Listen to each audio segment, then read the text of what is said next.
Like people, businesses have their journey, their path, sometimes straight, but more often evolving, growing, and adapting to a changing world, creating the need for knowledge in areas like accounting, consulting, tax, technology, areas critical to your continued growth and success. All part of the journey, all part of what we do together with you. Because your success is the destination. MNP, wherever business takes you. We all need Canada's youth to succeed. We need youth to help design drones to put out forest fires and ensure artificial intelligence doesn't outsmart us all. We need youth to help cure the diseases we don't even know exist yet. We need new skills for a completely new job force. But we're not prepared. That's why RBC created Future Launch, to empower Canadian youth for the jobs of tomorrow.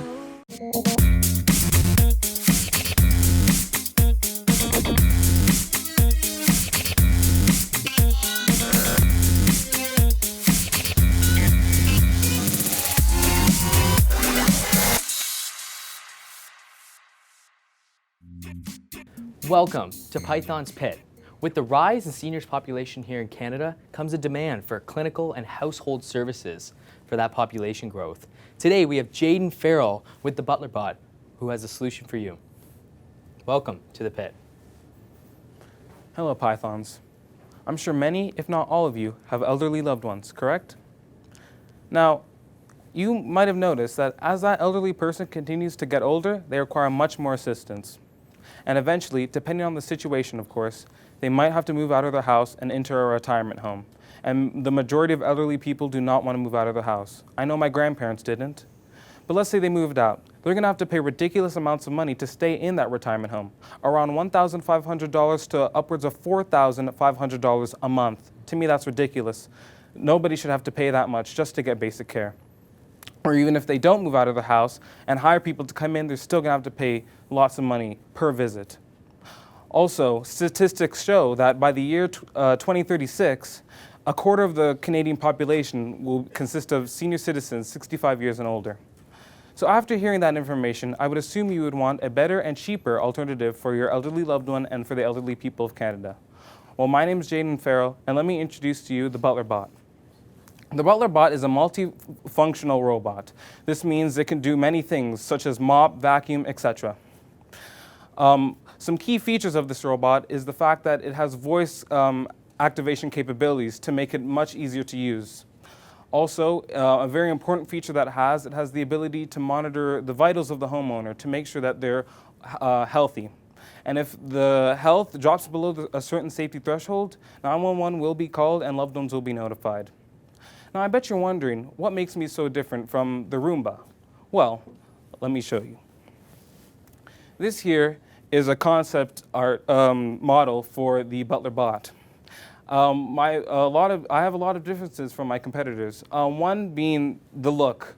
I take on more of a humanoid approach, where my competitors, they don't. Also, like I said before, I'm a multifunctional robot, so I can do many things at the same time. Whereas my competitors, they can only do one thing, one function, one use. And also, I also have the ability to monitor vitals, which none of the robots do nowadays. So, my products will retail for around $2,000. Now, that might seem like a lot for someone with a fixed income, so I do offer the option of a payment plan. So, Pythons, when you choose to invest in this, I plan to use the funds towards improving the technology that goes into this to make sure that it works as great as it can, and just to make sure it will be the best it can possibly be. So just imagine how your elderly loved ones' lives will benefit. They will live the life they are always meant to live, a life free of stress and mess, all thanks to the Butler Bot. Thank you.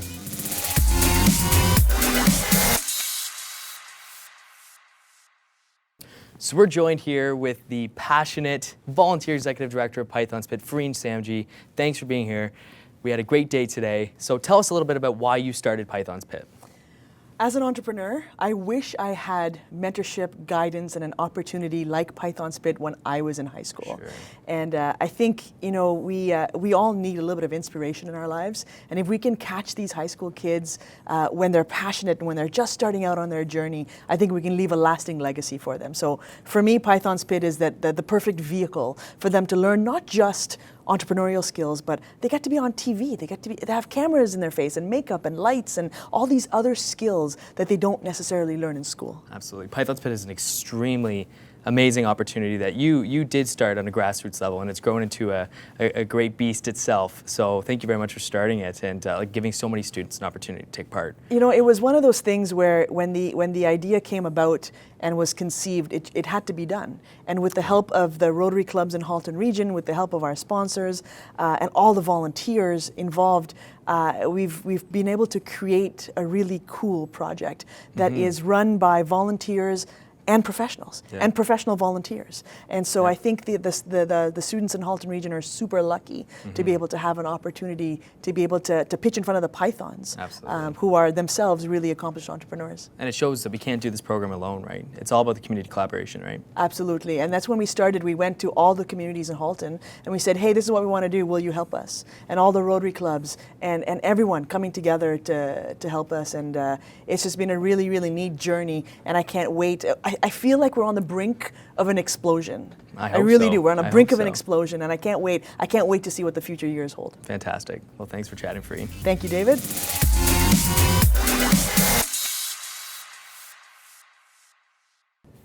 Jadon, what a fantastic job you just did, and I know the demand in senior living products is just blowing through the roof with the population growth here in Canada and North America. So, Pythons, any questions around the product itself? Michael? Absolutely. Firstly, I want to say a great job on identifying a niche in the market. And in my business, we did a lot of work in the senior living space, and just the demand for nursing roles is completely up there. It's such a challenge getting talent into those positions. There's a real shortage. So your product, I can definitely see the value in it. One thing I just wanted to ask you around is just the actual cost of developing the product.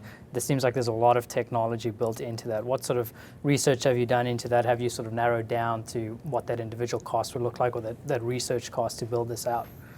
Yeah, so I've definitely researched some different parts, different components I would need to do this. And it really isn't looking too expensive. It might sound like a very expensive project, but it really isn't. Right now, it might only cost around $500 to make this robot. And the reason it's so low is because I plan to use a 3D printer. So that way I can 3D print all the parts, because that's very cheap to do, right? Because this was 3D printed. So I plan to 3D print the parts to lower down the cost, and also any sensors or anything that I need. Sensors aren't usually very expensive, so that's why it's looking around like maybe $500, maybe even less a little bit. Cool. Agatha, any thoughts or questions around the product itself? It's a great idea. It's a big idea. I have a grandmother who could use it right now, so I think there's definitely a need for it. I think you're underestimating how much money it's going to take. This is a huge concept, and you definitely would need some help with it. My question to you is, have you thought about the plan, the strategy of how to kind of bring this into reality? Yeah, I have. I'm actually working on some of the components of it, so I've kind of really thought this through on what type of motors I would need, or what type of circuitry I would have to do, what type of materials I would need to make sure it can live in sort of the environment of like a house, and won't break or anything. So. But the actual steps of making this happen, like a business plan of some sort. Because the parts themselves, I understand that, you can research, but the steps in order to bring this to the marketplace are going to be huge, giant leaps. Yeah. I've also done that. Actually, I took an entrepreneurship class in school, so my whole through this whole entrepreneurship thing, I focused on my robot. So yeah, I do have a plan on how I'm going to get this into the market and how I'm going to advertise it, and I've even kind of calculated the cost of advertising and building and all that. So. Okay. Cool. Glenn, thoughts? Well, ambitious for sure. not sure whether your numbers are what you anticipate. I mean, the distribution of this product, the warranty, the serviceability of it, I mean, you're talking about a lot of parts in one robot, a lot of sensors. They're bound to fail, whether you have a 1-year warranty, 2-year warranty, I'm not sure what you've even thought that through, but there's going to have to be techs that are going to have to repair this. And if your primary market is the senior market, they're going to need techs to come to their place to do it. Okay. Secondly, I noticed in your feature sheet that you're talking about this thing not only doing chores in the house, but outside the house. So tell me how this mechanical device gets from inside the house to outside the house, deals with uneven pavement and so on and so forth. Yeah, so so in that section, that was more of like in the future what I plan to do.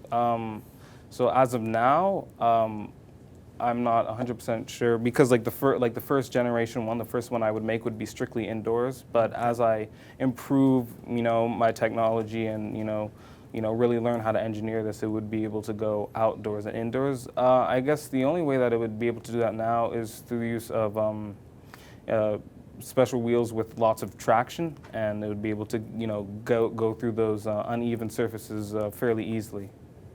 So yeah. Okay. Well, it's great that you have a vision for down the road and new ideas for the product to keep moving forward. Clinton, any questions for you around the product itself, feasibility? Yeah, I mean, it's kind of overwhelming to me to imagine the development process for something like this. I'm thinking about just the liability aspects of it. I mean, obviously you can't put anything that's prototype-y or beta into the marketplace. There'll be so much testing required to get it to the point where, from a liability standpoint, I think it's covered. It's going to be, especially roaming around the homes of elderly people. But I love the idea. The concept's great. I think it's a really, really cool direction you're going, and hope that it works out for you.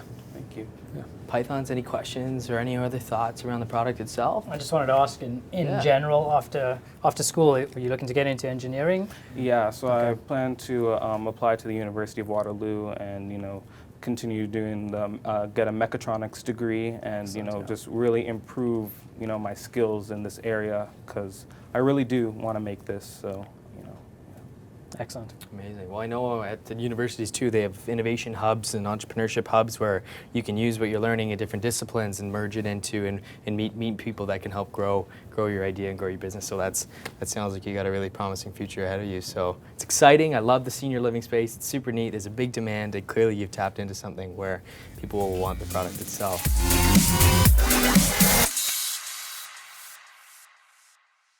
It went really good. They all really liked my product. They said that they can see it actually working, so that made me really happy. So that way they liked it. I was kind of nervous because I was like, oh, I don't know what are they gonna ask me and stuff, or was I gonna forget to say something? But it went really well. So yeah, they were really nice. They gave me lots of good advice, and they really wanted me to succeed in what I wanted to do. So that made me really happy.